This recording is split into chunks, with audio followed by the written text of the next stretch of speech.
आज देखंतु आपणक पई आउ गुटी मु नुआ इनफॉरमेशन नै आछि।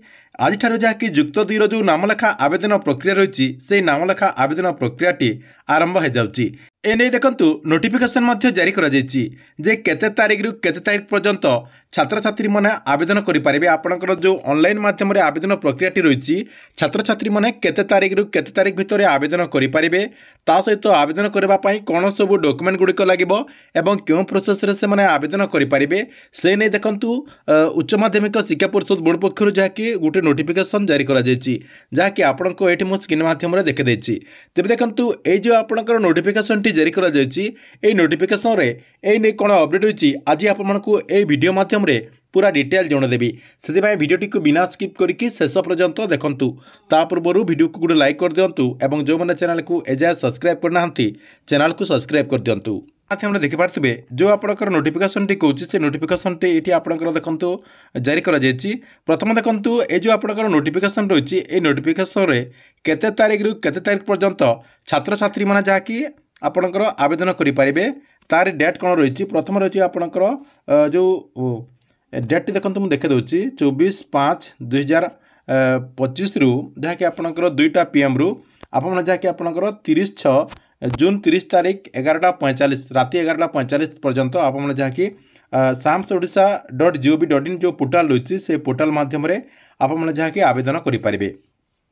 एवं आपंकर जो फास्ट मेरिट लिस्ट रही जहाँकि आपंकर डेट रही 7/7 जहाँकि आपंकर जुलाई मासर 7 तारिख 11:45 फास्ट मेरिट लिस्ट जहाँकि जारी करा एवं आपंकर जो फास्ट सिलेक्शन रही देखो फास्ट सिलेक्शन डेट मध्य आपंकर ये मेंशन करा ये आप देखो 7 तारिख रे आपंकर मेरिट लिस्ट आसीगला 8 तारिख जहाँकि आपंकर एडमिशन पाई फास्ट सिलेक्शन आसीज एवं आपंकर जो 5 नंबर रही 24/7/2000 रु आपंकर स्कूल टी आपंकर जो क्लास रही से क्लास टी स्टार्ट हो यहाँ आपंकर डेट रही के तारिख रु के तारिख आप आवेदन करेंगे ता सहित मेरिट लिस्ट के तारिख रे प्रकाश पाइब।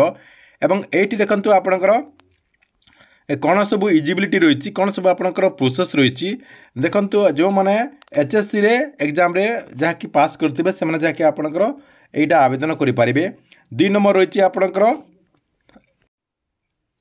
आपण को आवेदन करने गोटे आपंकर प्रोस्पेक्ट लगे जहाँकि आपंकर आवेदन करने गोटे आपंकर CAF फॉर्म लगे से फॉर्म जहाँकि आप ऑनलाइन माध्यम आवेदन करेंगे। एवं आपंकर जो फॉर्म टी आपंकर प्रिंट करा जाइथिबो सेटा आपन जहाँकि प्रिंट कॉपी आपंकर जो कॉलेज रही से कॉलेज रे जहाँकि आपको डिपोजिट करबा पड़ो। ये तो जो मैंने पूरा डिटेल रे जानिबा पई चाहते आमर जो टेलीग्राम चैनल रही से टेलीग्राम चैनल रे ए जो आपंकर नोटिफिकेशन टी मुझे से नोटिफिकेशन टी सही दे देछि आपन से टेलीग्राम चैनल रु ए नोटिफिकेशन टी पाई परिबा।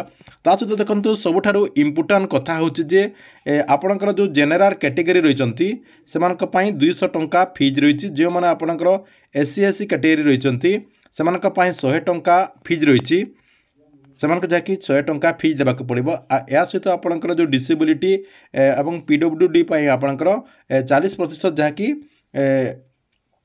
डिस्काउंट रही से जहाँकि जो जदि कैटेगरी आपंकर जेनेराल होता आपंकर डिसेबिलिटी जदि होते 40% आपंकर डिस्काउंट होगी जहाँकि आप से टंका आपन को पे करने को पड़ो।